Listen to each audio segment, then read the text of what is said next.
Olá, boa noite. Eu sou Rosiane Kennedy. Você confere com a gente a partir de agora as notícias que circularam hoje nos corredores do poder. Doação de órgãos passa a ser decisão da família. O Bolsa Família teve a fila zerada pela quinta vez este ano. E a Câmara dos Deputados deve apreciar na próxima quarta-feira no plenário a denúncia contra o presidente Michel Temer, que já foi rejeitada na Comissão de Constituição e Justiça. Os detalhes você confere com a gente a partir de agora, aqui diretamente de Brasília, pela TV Brasil, pela Rádio Nacional e emissoras públicas de todo o país.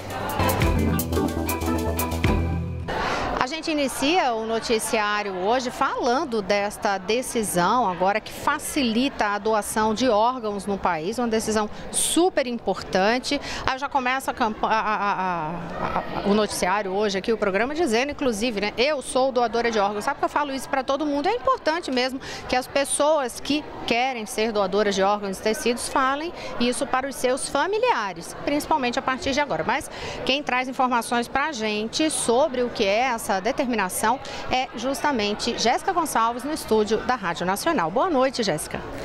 Oi, Rosiane, boa noite a você e a todos. Rosiane, eu também sou doadora de órgãos, viu? E a doação de órgãos no Brasil vai passar por mudanças e a família ganha um papel importante nesse processo. Um decreto assinado pelo presidente Michel Temer altera a atual lei dos transplantes brasileira, que completou 20 anos agora em 2017. O novo texto retira a possibilidade de consentimento presumido para a doação, que é aquele princípio de que todo cidadão é doador de órgão por definição. Com isso, a decisão da família ganha mais força e precisa ser expressa para a autorização do transplante. Com a nova lei, o diagnóstico de morte encefálica por um médico neurologista também deixa de ser uma exigência. O decreto inclui ainda o companheiro como o autorizador da doação. Até então, era necessário ser casado no papel com o doador para permitir o transplante. Segundo informações do Ministério da Saúde, o Brasil é, em números absolutos, o segundo maior transplantador do mundo. Só perde para os Estados Unidos. Ainda assim, mais de 41 mil pessoas estão na lista de espera de transplante de órgãos. Entre janeiro e junho deste ano, foram realizados mais de 20 mil transplantes de órgãos, tecidos e medula óssea no país. Bom, agora a gente muda de assunto. Em julgamento no Supremo, o ministro Edson Fachin votou hoje pela derrubada das normas do Ministério da Saúde e da Anvisa, a Agência Nacional de Vigilância Sanitária, que restringem a doação de sangue por homossexuais. De acordo com as regras, homens que tiveram relação sexual com outros homens só podem doar sangue depois de um ano. Relator do processo, Fachin foi o primeiro a votar. Ele considerou que as normas geram uma discriminação injustificada e ofendem o princípio da dignidade da pessoa humana e da igualdade. Após o voto de Edson Fachin, a sessão foi interrompida pela presidente do Supremo, Carmen Lúcia, por conta do horário. De acordo com a ministra, o julgamento será retomado na próxima quarta-feira. A decisão final depende de uma maioria de 6 votos dos 11 ministros do STF. A ação foi movida pelo PSB, o Partido Socialista Brasileiro, contra o que chamou de absurdo tratamento discriminatório por parte do poder público. Eu volto com você, Rosiane. Obrigada, Jéssica Gonçalves. É importante mesmo ressaltar o tanto que é relevante esta pauta que está no Supremo Tribunal Federal. Porque se a gente for observar direito, gente, olha só, o simples fato de a pessoa dar um declaratório lá sobre há quanto tempo teve relações homossexuais. Ué, a pessoa poderia dizer o prazo que quisesse, ou seja, meramente a medida que estava ali estabelecida terminava determinando somente um constrangimento, sem sombra de dúvidas, a pessoa que está indo ali. E a gente tem que lembrar também que não é simplesmente chega lá para doar sangue e o sangue já vai ser doado para qualquer pessoa. Não, aquele sangue vai passar por exames, vai passar por todo um teste ali para poder entrar, de fato, naquelas bolsas para doação para as pessoas que estão necessitando nos hospitais. Então, sinceramente, aqui eu estou fazendo a parte analítica mesmo da história, algo de fato que é importante a conclusão no Supremo Tribunal Federal, justamente para derrubar qualquer tipo de preconceito em relação a este assunto e lembrar o tanto que é importante as pessoas fazerem, sim, doação de sangue quando estão ali na possibilidade de saúde, com a idade, com peso, com todas aquelas regras que existem, aí sim, em relação à condição física da pessoa e não por uma questão sexual. A gente segue no noticiário, agora eu falo com Daniele Popov, que tem uma notícia boa pra gente em relação ao Bolsa Família. Dani, zerou de novo aí a fila do Bolsa Família? Boa noite. Verdade, Rosinha, boa noite. Foi possível zerar a fila devido à inclusão de 241 mil famílias no programa Bolsa Família em outubro. Segundo o Ministério do Desenvolvimento Social, em 2016 foi realizado o maior pente fino na história do programa. Dessa forma, foi possível incluir mais pessoas no Bolsa Família e zerar a fila de espera. Podem receber o benefício as famílias inseridas no cadastro único, consideradas extremamente pobres, cuja renda per capita mensal seja de até R$ 85 e pessoas consideradas pobres com renda per capita mensal entre R$ 85 e R$ 170. Serão repassados mais de 2 bilhões e 400 milhões de reais para 13 milhões e meio de famílias. O valor médio do benefício é de R$ 179,37. Esse dinheiro é repassado, Rosiane, mensalmente aos beneficiários que, em contrapartida, devem cumprir compromissos nas áreas de saúde e educação, como filhos na escola e com frequência em dia, e o calendário de vacinação das crianças menores de 7 anos também em dia. Rosiane. Obrigada, Daniele Popov. Agora eu vou chamar Maurício de Almeida na redação do Rio de Janeiro, da TV Brasil. A gente vai conversar aí de alguns assuntos. Eu vou começar, Maurício, com uma polêmica. A gente está falando aí dessa polêmica do assunto lá no Supremo Tribunal Federal, mas teve uma outra aí que diz respeito a uma prefeitura, né? Um dos municípios aí do Rio. Escola que estava sendo ali obrigada na rede pública. Os alunos estavam sendo obrigados a ter que rezar ali o Pai Nosso antes da aula. Explica a história e teve decisão judicial derrubando essa determinação na rede pública, né? Bora.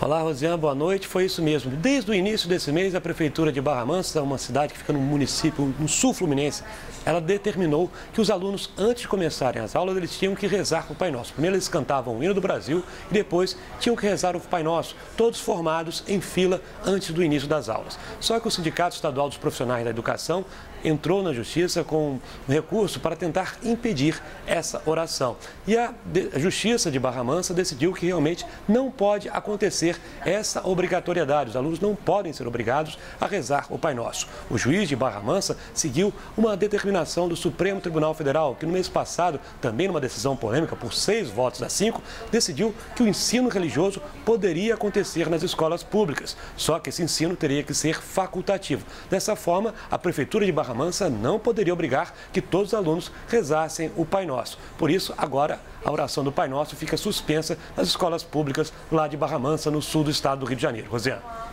Maurício, você nunca teve que rezar o Pai Nosso ou fazer aí, cantar o hino nacional na escola, não, né?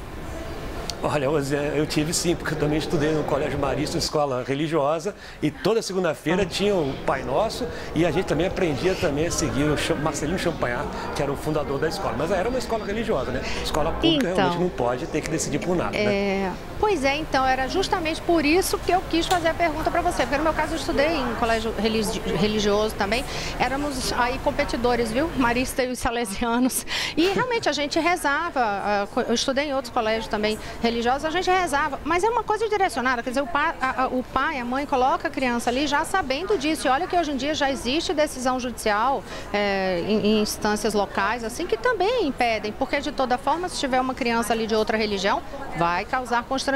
Isso sempre termina gerando polêmica. O hino, a gente era obrigado a cantar porque ali bem pequenininho era o período ainda da ditadura militar e a gente tinha que cantar o hino todo dia antes de entrar na aula. Agora, essa questão especificamente do Pai Nosso ainda me chamou mais atenção, Maurício, porque a gente lembra justamente a discussão que estava tendo no Supremo Tribunal Federal e que teve decisão, que era justamente para você não ter um direcionamento religioso, quer dizer, poder ter o ensino religioso nas escolas públicas, mas desde que aquilo não fosse uma questão de credo especificamente, de uma crença específica, né? Quer dizer, então vai justamente na contramão do que estava sendo decidido, questionado ali no Supremo Tribunal Federal. Mas vamos falar aí de um outro assunto, porque é desdobramento de novo de investigações, dessa vez Nussmann vai ser solto?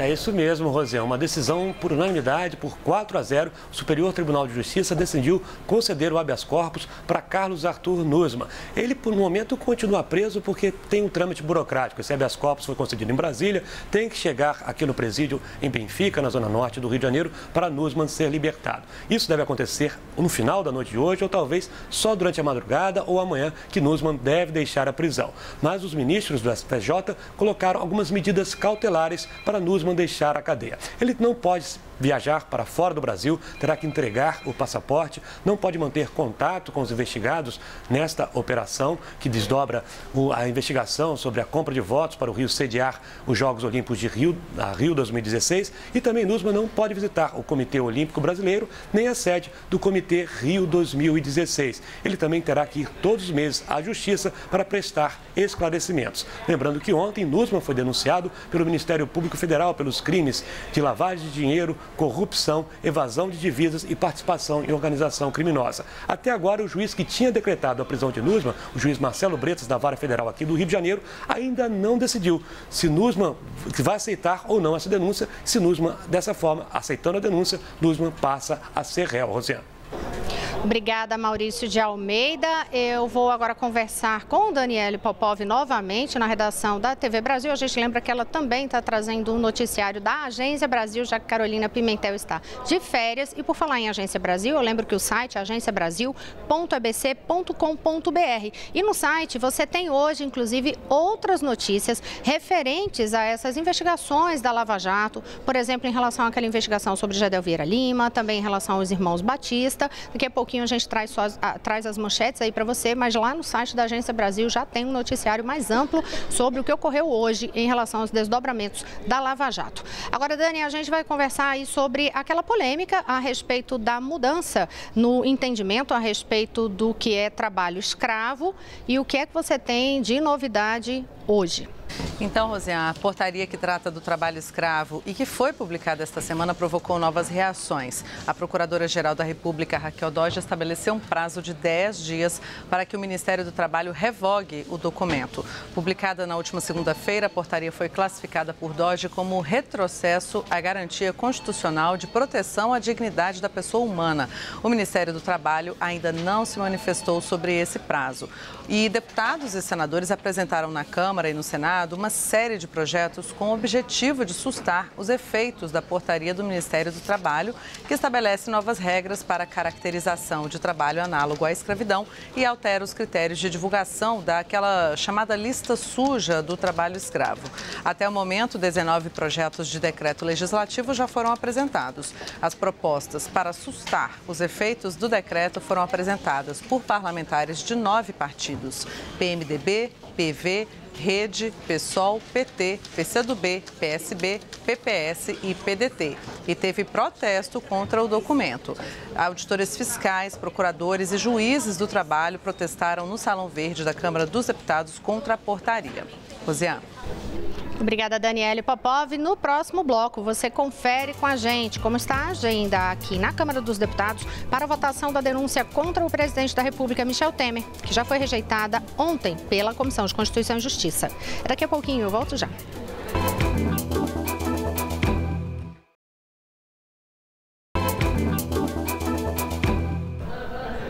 Olá, estamos de volta. Eu sou Rosiane Kennedy. Você confere com a gente as notícias que circularam hoje nos corredores do poder. Um dos principais temas foi justamente a repercussão da decisão de ontem na Comissão de Constituição e Justiça da Câmara dos Deputados. Você acompanhou ontem conosco aqui, que durante o programa estava ocorrendo a discussão, logo na sequência o encaminhamento de voto. E assim que acabou o programa, acabou a votação. E lá na Comissão de Constituição e Justiça foi aprovado o relatório do deputado Bonifácio de Andrada, que rejeita a continuidade da denúncia contra o presidente da República, Michel Temer. Mas agora esse relatório tem que ser votado no plenário da Câmara dos Deputados. Mariana Junkman está aqui ao meu lado, vai falar para a gente dessa agenda e também qual foi o resultado ontem, né, Mariana, em relação a essa votação.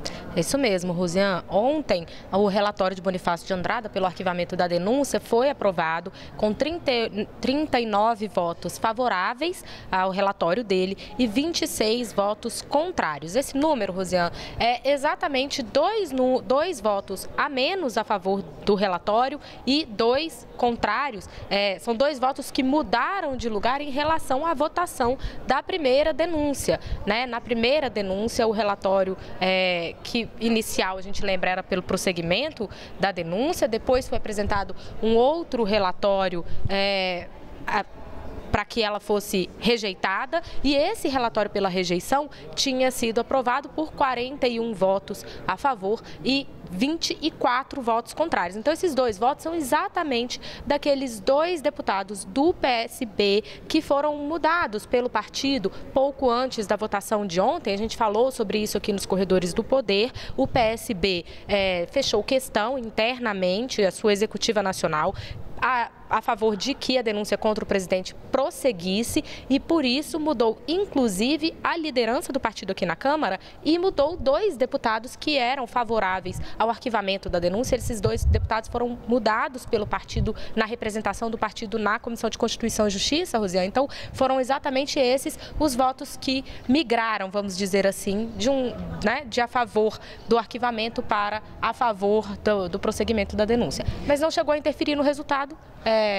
O parecer que vai ser votado no plenário da Câmara dos Deputados, então, é pelo arquivamento da denúncia contra o presidente Michel Temer. A gente lembra que na primeira denúncia contra o presidente da República, Michel Temer, o parecer era pela continuidade da investigação, mas aí ele foi rejeitado no plenário, foi rejeitado na CCJ, foi rejeitado no plenário, e aí tiveram que apresentar o outro relatório, que era justamente para poder ser ali pelo arquivamento, né, o encerramento da denúncia nesse momento. Lembrando também uma coisa, quando o presidente da República, Michel Temer, acabar o mandato dele, caso a denúncia tenha sido arquivada aqui, ela é possível sim de ter continuidade, porque qual é o prosseguimento dali? A partir do momento que ele sai, né, Mariana, você falou e se explicou pra gente aqui, quando ele sai da presidência da República, aí sim aquilo ali sai, não é um arquivamento para todo sempre, é como se ela ficasse em suspenso ali. Exatamente. Para que ele possa se defender. A partir do primeiro dia de 2019, por exemplo, quando ele deixa de ser presidente, então essa denúncia pode ser retomada, pode ser reapresentada ao Poder Judiciário, e aí, se for aceita pelo Poder Judiciário, aí já não depende mais de nenhum tipo de aprovação do Congresso Nacional. Se ela for aceita, inclusive, deve ser, se for reapresentada em primeira instância, já não compete também mais ao Supremo Tribunal Federal, aí ele pode passar a responder processo.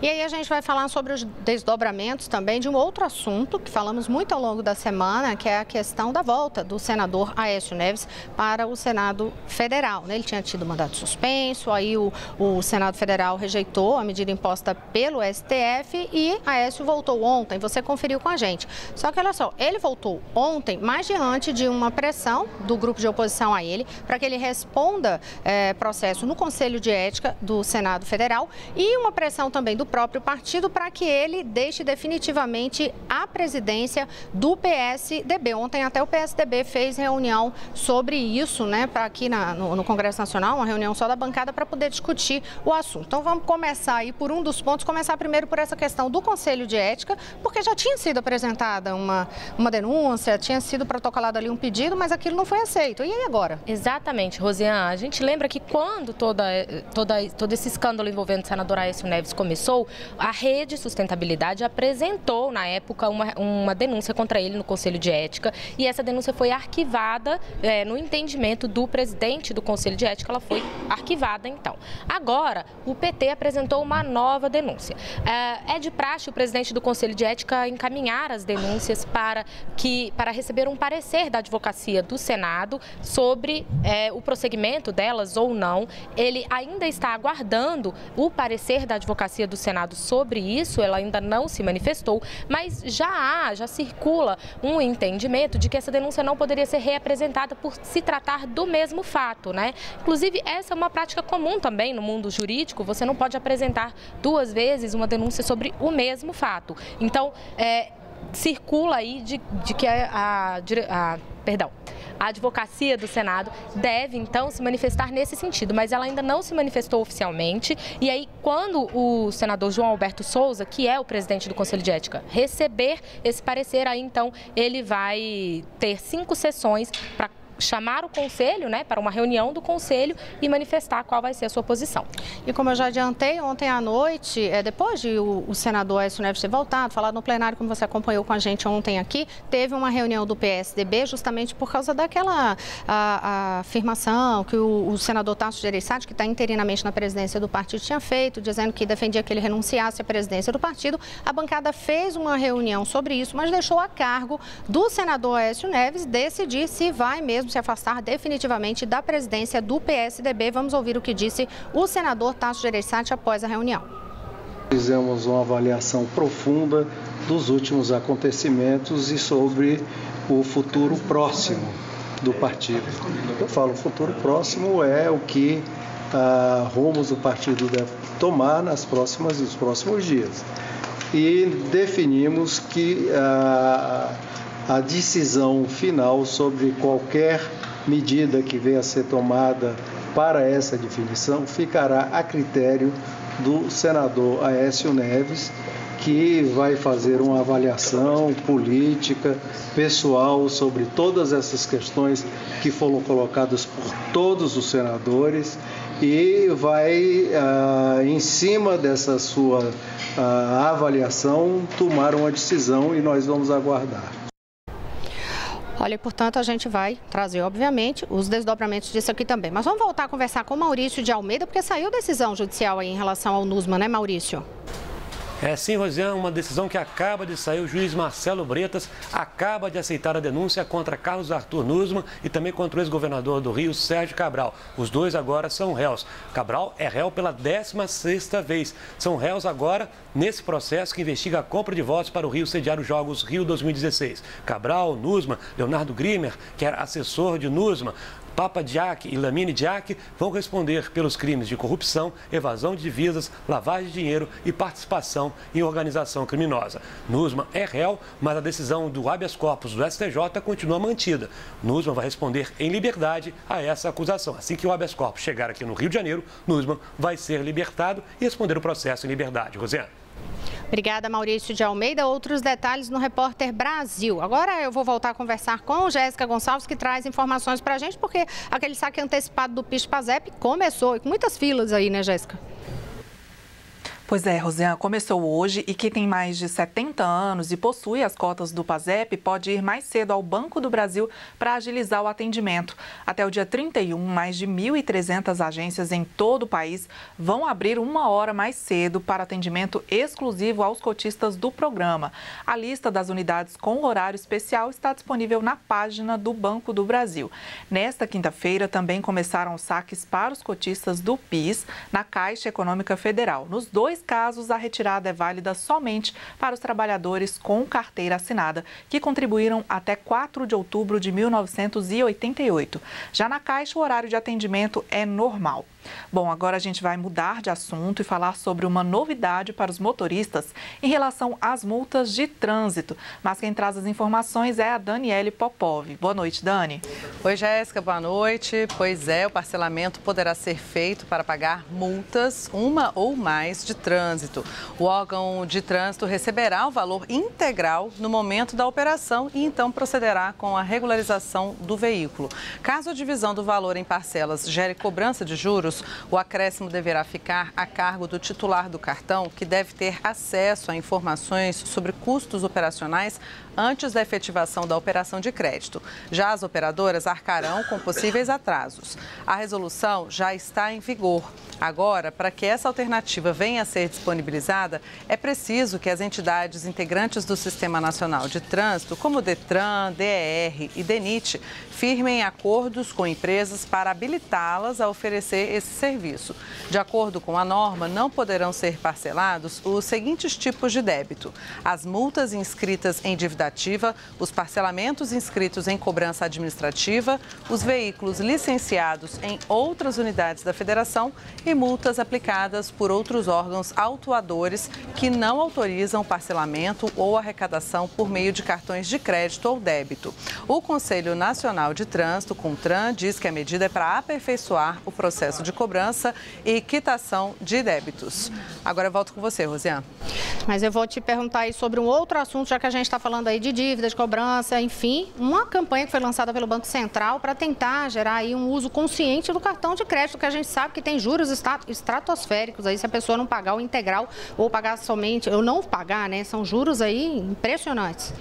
Verdade, José. A ação prevê a divulgação de 9 vídeos educativos sobre o uso do cartão, além de posts nas redes sociais com o tema "Se passar o cartão, não passe dos limites". O diretor de Relacionamento Institucional e Cidadania do Banco Central, Isaac Sidney, destacou que os brasileiros têm cada vez mais acesso a produtos e serviços financeiros, mas é preciso garantir informação de qualidade, educação financeira e proteção aos direitos dos cidadãos. Ele destacou que na última pesquisa realizada pela Abex e pelo Instituto Datafolha, 21% dos entrevistados afirmaram que a última fatura está acima do que podem pagar.